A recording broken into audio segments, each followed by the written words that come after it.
पटना में पुलिस ने प्रशांत किशोर को हिरासत में लिया। आमरण अनशन से उठाकर एम्स लेकर पहुंची पुलिस। प्रदर्शनकारियों के साथ पुलिस की कहार सुनी और उसके बाद गिरफ्तार किए गए प्रशांत किशोर। पटना एम्स में समर्थकों का जमकर हो रहा हंगामा। नीतीश सरकार पर लगा रही हैं आरोप। मेडिकल जांच के लिए अस्पताल लाई थी पुलिस। पटना के गांधी मैदान में सुबह 4 बजे बिहार पुलिस की कार्रवाई। बीपीएससी अभ्यर्थियों के समर्थन में आमरण अनशन कर रहे प्रशांत किशोर को वहां से हटाया। 5वें दिन हिरासत में लेने के बाद किया अरेस्ट। प्रशांत किशोर को हटाने के लिए पुलिस की टीम देर रात गांधी मैदान पहुंच गई थी। समर्थकों ने लगाया बदसलूकी का आरोप। धरना प्रदर्शन को पहले ही पुलिस बता चुकी थी गैरकानूनी। बीते 4 दिनों से गांधी मैदान में आमरण अनशन कर रहे थे जन सुराज प्रमुख प्रशांत किशोर। 5वें दिन पुलिस ने प्रशांत किशोर को हिरासत में लिया। अस्पताल में करवाई मेडिकल जांच और उसके बाद किया गिरफ्तार। गांधी मैदान में सुबह 4 बजे बिहार पुलिस की एक कार्रवाई देखने को मिली। प्रशांत किशोर के समर्थकों ने जमकर नारेबाजी की। इस दौरान समर्थकों ने पुलिस कार्रवाई रोकने की भी कोशिश की। आरएलएम अध्यक्ष उपेंद्र कुशवाहा ने कहा, प्रशांत किशोर के अभ्यर्थियों में कोई दिलचस्पी नहीं है, ना उनका इससे कोई लेना देना है। वो सिर्फ सियासत में पैर जमाने की कोशिश कर रहे हैं। 70वीं बीपीएससी पीटी परीक्षा रद्द करने की मांग। महागठबंधन आज बिहार के सभी जिलों में निकालेगा विरोध मार्च। युवा और छात्र इकाई के कार्यकर्ता करेंगे प्रदर्शन। 9 सेकंड न्यूज में अब बिधूड़ी के बयान पर मचे सियासी घमासान की बात करते हैं। तमाम बड़ी खबरें 9 सेकंड न्यूज में। दिल्ली के कालकाजी से बीजेपी उम्मीदवार रमेश बिधूड़ी का एक और विवादित बयान सामने आया। सीएम आतिशी को लेकर उन्होंने की है विवादित टिप्पणी। आतिशी के खिलाफ चुनाव लड़ रहे हैं रमेश बिधूड़ी। बिधूड़ी के बयान पर दिल्ली की सीएम आतिशी ने कहा, महिलाओं के लिए ऐसी राय रखते हैं दिल्ली में बीजेपी के प्रत्याशी। दिल्ली की महिलाएं बीजेपी को देंगी मुंहतोड़ जवाब। अरविंद केजरीवाल ने एक्स पर पोस्ट कर कहा, बीजेपी के नेताओं ने बेशर्मी की सारी हदें पार कर दी हैं। दिल्ली की जनता नहीं सहन करेगी एक महिला मुख्यमंत्री का अपमान। बीजेपी प्रत्याशी रमेश बिधूड़ी के बयान पर बोली आम आदमी पार्टी प्रवक्ता प्रियंका कक्कड़, ये लोग सीएम के लिए कर सकते हैं ऐसी बातें, अगर गलती से जीत गए तो इनका कैसा होगा आम महिलाओं के प्रति व्यवहार। बीजेपी प्रत्याशी रमेश बिधूड़ी की प्रियंका गांधी पर टिप्पणी पर भड़की कांग्रेस। पवन खेड़ा ने कहा, ऊपर से लेकर नीचे तक के बीजेपी के ओछे नेताओं में दिख जाएंगे ऐसे संस्कार। बयान को लेकर बढ़ सकती है बीजेपी प्रत्याशी रमेश बिधूड़ी की मुश्किलें। कांग्रेस नेता संदीप दीक्षित ने कहा, आदतन वो ऐसी बातें करते हैं, उम्मीद है कि दिल्ली पुलिस अपने आप ही ये कार्रवाई करेगी। बीजेपी नेता रमेश बिधूड़ी के खिलाफ आज कई जगहों पर केस दर्ज करवा सकती है कांग्रेस। यूपी कांग्रेस के महासचिव सचिन चौधरी ने कहा, महिलाओं के बारे में ऐसी बातें करना इनकी आदत बन गई है। प्रियंका गांधी पर दिए बयान पर रमेश बिधूड़ी ने माफी मांगी है। कहा, मैंने लालू यादव की बातों के संदर्भ में ये बात कही थी। अगर मेरी टिप्पणी से किसी को ठेस पहुंची तो मैं खेद व्यक्त करता हूं। दिल्ली की कालकाजी सीट से बीजेपी प्रत्याशी रमेश बिधूड़ी के बयान पर विवाद हो रहा है। बीजेपी नेता हर्ष मल्होत्रा ने कहा, मैंने उनका बयान फिलहाल सुना नहीं है। दिल्ली बीजेपी अध्यक्ष वीरेंद्र सचदेवा ने भी कहा, मैंने नहीं सुना है रमेश बिधूड़ी का बयान, लेकिन किसी भी नेता को नहीं देना चाहिए ऐसा बयान। यूपी कांग्रेस के अध्यक्ष अजय राय ने कहा, बीजेपी नेता रमेश बिधूड़ी के बयान को लेकर देश की सभी महिलाओं का यह अपमान है। देश की जनता उन्हें कभी माफ नहीं करेगी। प्रियंका गांधी और दिल्ली की सीएम आतिशी पर रमेश बिधूड़ी का बयान। एनसीपी शरद गुट के नेता सुप्रिया सुले ने तल्ख टिप्पणी की है। रमेश बिधूड़ी के बयान को उन्होंने बताया है शर्मनाक। बिधूड़ी के बयान को कांग्रेस नेता सुप्रिया श्रीनेत ने बताया आधी आबादी का अपमान। कहा, जब खुद पीएम ऐसी बातें करते हैं, ऐसे शब्दों का इस्तेमाल करते हैं, तो उनकी पार्टी के दूसरे नेता भी करते हैं भाषा का प्रयोग। रमेश बिधूड़ी के बयान पर बोले आम आदमी पार्टी के नेता संजय सिंह, बीजेपी ने संसद में गाली देने वालों को और साथ ही सड़क पर नोट बांटने वालों को टिकट दिया है, शायद अब समझ जाएंगी दिल्ली की महिलाएं। बीजेपी नेता रमेश बिधूड़ी के बयान पर कांग्रेस सांसद शशि थरूर ने कहा, हम बीजेपी के लोगों के लिए ऐसी बातें नहीं कर रहे हैं, उन्हें भी हमारे बारे में ऐसी बातें नहीं कहनी चाहिए। बीजेपी नेता और प्रत्याशी रमेश बिधूड़ी के बयान पर बोले आजाद समाज पार्टी प्रमुख चंद्रशेखर, ऐसी टिप्पणी करने वालों की पिटाई होनी चाहिए। बीजेपी उनसे ऐसे बयान पर मांगे जवाब। और आइए अब बात कर लेते हैं दिल्ली के दंगल की, जिसमें आम आदमी पार्टी, बीजेपी और कांग्रेस के बीच वार पलटवार का दौर जारी है। किस नेता ने केजरीवाल की तुलना एक लुटेरे से कर दी? पीएम के आपदा वाले प्रहार पर केजरीवाल ने क्या दी है प्रतिक्रिया? पूरा अपडेट 9 सेकंड न्यूज में। आज सामने आएगी दिल्ली की मतदाता सूची, नई वोटर लिस्ट जारी करेगा चुनाव आयोग। पुरानी लिस्ट को बीजेपी और आम आदमी पार्टी लेकर लगातार हमलावर है। बीजेपी सांसद रामवीर सिंह विधूड़ी ने कहा कि दिल्ली को लूटने वालों से केजरीवाल की तुलना की है, कि कहा कि जिस तरह गोरी गजनी और अंग्रेजों ने लूटा, उसी तरह 10 सालों में केजरीवाल आतिशी ने दिल्ली को लूटा। आम आदमी पार्टी के संयोजक अरविंद केजरीवाल ने कहा, जिन परियोजनाओं का पीएम ने उद्घाटन किया है वो केंद्र और दिल्ली सरकार के बीच सहयोग का परिणाम है। केजरीवाल ने किया दावा, आप नेताओं को जेल में डाला, प्रताड़ित किया, लेकिन 10 साल में हमने काम को रखा हर चीज से सबसे ऊपर। दिल्ली देहात के लोगों को पीएम के वादे पूरे होने का अब भी इंतजार है। बीजेपी नेता अनुराग ठाकुर ने केजरीवाल पर लगाया वोट बैंक की राजनीति करने का आरोप, कहा कर रहे रोहिंग्या मुसलमानों का समर्थन, ममता केजरीवाल कर रहे तुष्टीकरण की राजनीति। बीजेपी प्रत्याशी प्रवेश वर्मा ने करप्शन के मुद्दे पर आम आदमी पार्टी को घेरा, कहा मैंने सीएम आतिशी को एक लेटर लिखा है, अपने टैक्स से बने शीश महल को देखना चाहती है जनता। दिल्ली चुनाव के लिए कांग्रेस करेगी गारंटियों का ऐलान, डीके शिव कुमार महिलाओं को 2500 रुपए प्रति माह दे मदद की करेंगे घोषणा। दिल्ली कांग्रेस ऑफिस में करेंगे प्रेस कॉन्फ्रेंस। दिल्ली को पीएम ने दी है 12,000 करोड़ से अधिक की सौगात, 3 दिन में दूसरी बार आम आदमी पार्टी पर आपदा वाला प्रहार भी किया, कहा आपदा वालों ने लोगों को लूटा है। दिल्ली में पीएम मोदी ने किया कई परियोजनाओं का शिलान्यास और लोकार्पण। कांग्रेस नेता अधीर रंजन चौधरी ने कहा, जब चुनाव आता है तभी पीएम करते हैं विकास की बातें। दिल्ली में आरआरटीएस के पहले स्ट्रेच का पीएम मोदी ने उद्घाटन किया। दिल्ली के अशोकनगर से साहिबाबाद तक है नवनिर्मित कॉरिडोर। अब रैपिड रेल में ऑपरेशनल स्टेशन की संख्या हो गई है 11। दिल्ली के न्यू अशोकनगर से मेरठ के लिए कल शाम 5 बजे चली पहली रैपिड रेल। एबीपी न्यूज की टीम ने ट्रेन में सफर किया। मेट्रो से काफी अलग है रैपिड रेल का इंटीरियर। रैपिड रेल में ज्यादा कंफर्टेबल सीट्स के साथ लगेज के लिए भी पर्याप्त जगह है। हर सीट पर चार्जिंग पॉइंट की सुविधा है। पूरे एनसीआर की कनेक्टिविटी को बेहतर बनाने का है प्लान। पहली ट्रेन में सफर कर रहे लोगों ने एबीपी न्यूज से साझा किए नमो भारत ट्रेन में यात्रा के अनुभव। बच्चों से लेकर बुजुर्ग तक ट्रेन यात्रा के अनुभव से काफी खुश नजर आए। पीएम मोदी आज कई रेल परियोजनाओं का करेंगे शिलान्यास और लोकार्पण। जम्मू रेलवे डिवीजन का करेंगे वर्चुअल उद्घाटन। रायगढ़ में बनने वाले रेल डिवीजन का भी शिलान्यास होगा। तेलंगाना के चरलापल्ली रेलवे टर्मिनल का पीएम मोदी आज करेंगे वर्चुअल उद्घाटन। केंद्रीय मंत्री बीएस कुमार ने कहा, इस साल राज्य को मिला 5,336 करोड़ का बजट। केंद्रीय मंत्री किरेन रिजिजू ने एक्स पर पोस्ट कर कहा, हम भारत पर गर्व करते हैं। ये कभी मत कहिए कि भारत में सुरक्षित नहीं है अल्पसंख्यक। सच बात तो ये है कि उन्हें यहां पर ज्यादा आजादी है। किरेन रिजिजू के बयान पर ओवैसी ने कहा, हमें भी भारत पर गर्व है। भारत के खिलाफ नहीं, हिंदुत्व के खिलाफ है हमारी शिकायत। सच ये है कि आपकी पार्टी ने गोडसेवादी आतंकवाद के आरोपी को चुना। तेजस्वी ने सीएम नीतीश को बताया आश्वस्त। वीडियो पोस्ट कर कहा, प्रत्यक्ष प्रमाण कैसे 4 लोग उठा रहे सीएम का फायदा। 14 करोड़ प्रदेशवासियों को नहीं भुगतना चाहिए इसका खामियाजा।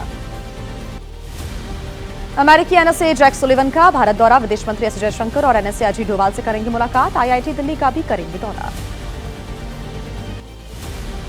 यूपी बीजेपी को 20 जनवरी तक मिल जाएगा नया प्रदेश अध्यक्ष। मकर संक्रांति तक घोषित हो जाएंगे नए जिला अध्यक्ष भी।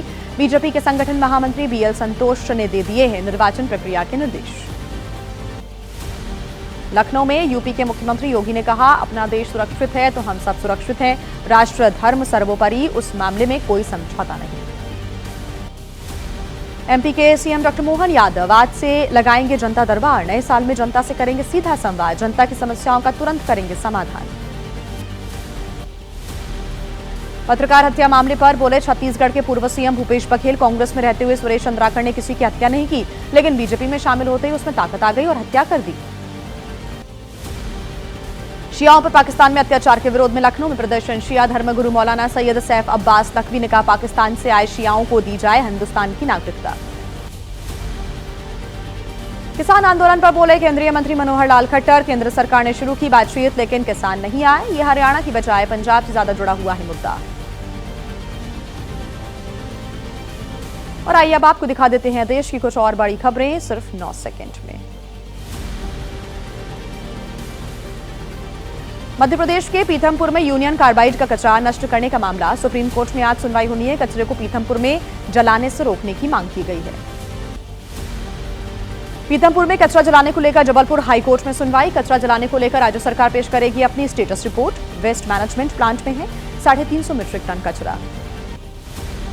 अफवाहों के बीच जनप्रतिनिधि के साथ धार पहुंचा प्रशासन पहुंचा है, राम की कंपनी भी पहुंचा। एमएसडीएम ने कहा है कि भ्रम दूर करने के लिए प्रोटोकॉल के तहत कंपनी विजिट करवाई गई। किसान नेता डल्लेवाल के अनशन पर सुप्रीम कोर्ट में आज सुनवाई होनी है। खन्नौरी बॉर्डर पर आमरण अनशन पर बैठे हुए हैं जगजीत सिंह डल्लेवाल। बिगड़ती तबीयत बनी चिंता का विषय। किसान नेता जगजीत सिंह डल्लेवाल की जांच करने पहुंचे डॉक्टर्स ने जानकारी दी है। मेडिकल बुलेटिन भी जारी किया है। कहा है लिवर, किडनी और लंग्स में आई है परेशानी, सही तरीके से खड़े भी नहीं हो पा रहे हैं डल्लेवाल। 1999 के ग्राहम स्टेन्स हत्याकांड के दोषी दारा सिंह की याचिका पर आज सुप्रीम कोर्ट में सुनवाई। 25 साल की सजा काटने के बाद दारा सिंह ने रिहाई की मांग की है। यूपी कांग्रेस अध्यक्ष अजय राय की याचिका पर सुप्रीम कोर्ट में सुनवाई। 2010 में मारपीट और उपद्रव से जुड़े मामले में लगी थी गैंगस्टर एक्ट की धारा। सुप्रीम कोर्ट ने यूपी सरकार से जवाब मांगा। एक हफ्ते के बाद यानी कि 13 जनवरी से महाकुंभ की शुरुआत होने जा रही है। तमाम अखाड़े अपनी तैयारियों में जुटे हुए हैं। इस बीच महाकुंभ पर सियासी बयानबाजी का दौर भी चल रहा है। पूरा अपडेट महाकुंभ से जुड़ा हुआ 9 सेकंड में। प्रयागराज महाकुंभ में आज सन्यासी परंपरा के आनंद अखाड़े की निकलेगी पेशवाई। शाही रथों पर सवार होकर कुंभ के क्षेत्र में प्रवेश करेंगे आनंद अखाड़े के साधु संत। सीएम योगी आदित्यनाथ के सलाहकार अवनीश अवस्थी का दौरा। प्रयागराज महाकुंभ मेला क्षेत्र में बने सूचना परिसर का निरीक्षण किया, व्यवस्थाओं का भी जायजा लिया। प्रयागराज महाकुंभ में ब्लास्ट की धमकी देने का मामला। पुलिस ने एक लड़के को हिरासत में लिया है। दोस्त को फंसाने के लिए सोशल मीडिया पर उसने धमकी भरी पोस्ट की थी। ऑल इंडिया जमात के अध्यक्ष मौलाना शहाबुद्दीन का बयान। वक्फ बोर्ड की 55 बीघा जमीन पर कुंभ हो रहा है। दूसरी तरफ बाबाओं ने कुंभ मेले में मुसलमानों के आने पर प्रतिबंध लगा दिया है।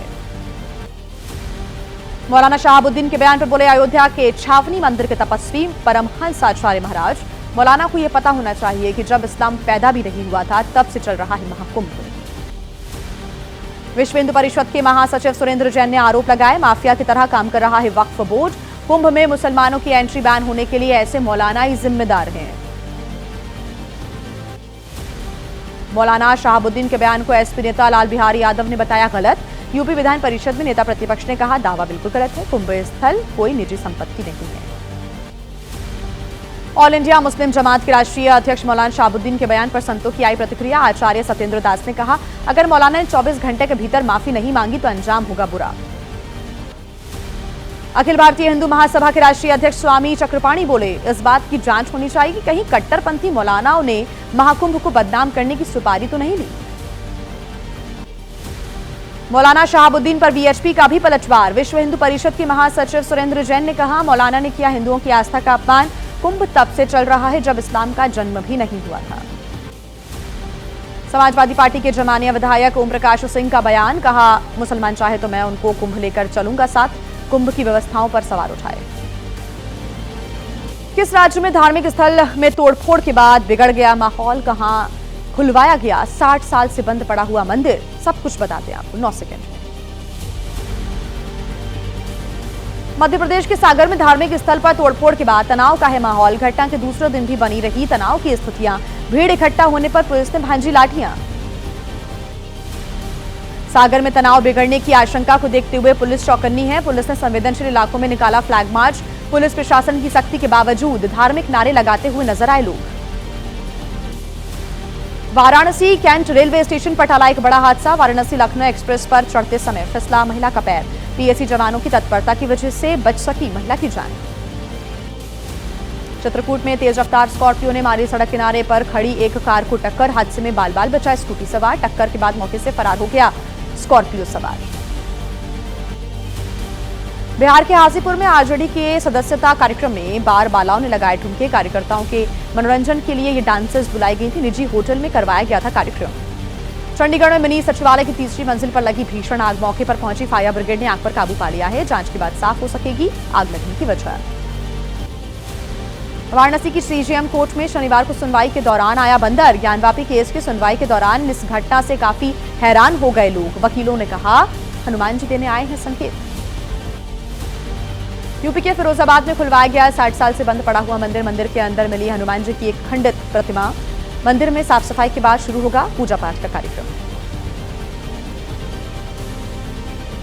बात मौसम की। पहाड़ी इलाकों में भीषण बर्फबारी जारी है। मैदानी इलाकों में शीतलहर और कोहरा लोगों के लिए मुसीबत बन गया है। पूरा अपडेट जान लेते हैं देश विदेश के मौसम से जुड़ा हुआ 9 सेकंड में। दिल्ली में शीतलहर का सितम झेल रहे हैं लोग। राजधानी में बने रैन बसेरों में सर्दी से बचने के लिए पहुंच रहे हैं बेघर लोग। खुले आसमान के नीचे रात काटना हुआ मुश्किल। यूपी के सीतापुर में सर्दी के साथ कोहरे की भी मार। सुबह और शाम के समय आ रहा जबरदस्त कोहरा। धुंध की चादर में लिपटा हुआ पूरा शहर। जम्मू कश्मीर के पर्यटक स्थलों में बदल गया है मौसम। श्रीनगर समेत घाटी के निचले इलाकों में बर्फबारी। शीतलहर चलने से बढ़ी आम लोगों की दिक्कतें। जम्मू कश्मीर में गुलमर्ग मार्ग पर जम गई है बर्फ। हाईवे पर जमी बर्फ को हटाने का कार्य लगातार जारी। पर्यटकों को सावधानी पूर्वक सफर करने की सलाह। जम्मू के गांदरबल में जबरदस्त बर्फबारी का दौर जारी। सड़कों पर जमी बर्फ की वजह से आवाजाही में परेशानी। मशीनों की मदद से रोड से बर्फ हटाने का काम चल रहा है। गांदरबल में भी बारिश हो रही है। बर्फबारी से पर्यटकों की परेशानी बढ़ गई है। पुलिस की तरफ से बार बार किया जा रहा है अनाउंसमेंट। यात्रियों को सफर के दौरान सावधानी बरतने की सलाह। जम्मू कश्मीर के सोनमर्ग में भी हो रही है भारी बर्फबारी। पहाड़ियों ने ओढ़ी बर्फ की सफेद चादर। मौसम का लुत्फ उठाने के लिए उमड़ रहे हैं सैलानी। सड़कों पर बर्फ जमने से आवाजाही में हो रही है परेशानी। जम्मू कश्मीर के सोपोर और बारामूला में भी भारी बर्फबारी का दौर जारी है। घरों की छतों के ऊपर जम गई है बर्फ। पूरे इलाके में छाई कोहरे की चादर। हिमाचल प्रदेश के चंबा में भी भारी बर्फबारी। दूधिया रंग में रंगी हुई नजर आ रही हैं खूबसूरत पहाड़ियां। एवलांच की आशंका को लेकर फिलहाल ट्रैकिंग न करने की अपील। औली में भी बिछ गई है बर्फ की चादर। रोपवे से खूबसूरत नजारे को निहार रही हैं पर्यटक। बर्फीले माहौल के बीच रोमांच के सफर को यादगार बना रहे सैलानी। औली की ढलानों पर जमी बर्फ पर मौज मस्ती कर रही हैं पर्यटक। बर्फ पर फिसलकर उठा रहे हैं बर्फीले मौसम का आनंद। सैलानियों की संख्या बढ़ने से पर्यटन कारोबारी भी काफी खुश हैं।